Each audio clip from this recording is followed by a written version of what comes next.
A pochi tempo mi sta succedendo una cosa strana.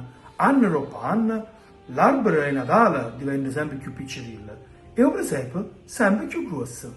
Perché, zio? Ti sei spassionato dell'albero? No, veramente, l'albero è così bello, colorato, pieno di lucette e palline, mette tanta allegria. È vero, ma vuoi mettere il presepe con tutte le statuine, l'animale, il bambaniello, San Giuseppe e la Maronna? Sì, vabbè, zio.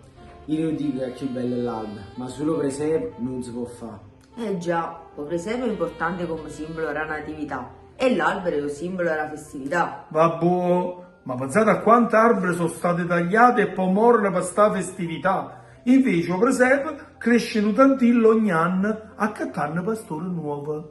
Zio, ma come stai diventando antico?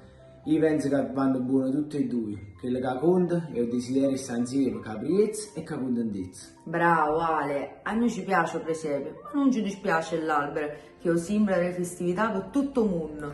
Pure che questo è vero, ma allora facetemi un piacere, accattate per l'albero ecologico. Guarda zio, che fruto e festa l'albero portiamo proprio a Roccamonfina, a così può vivere 100 anni. Iammo zio, viro pure tu che è una soluzione, si trova sempre. Vabbè, mi avete convinto? Viva l'albero e viva il presepe. A questo punto non ci rimane che dicere tutto insieme Felice Natale a tutti quanti!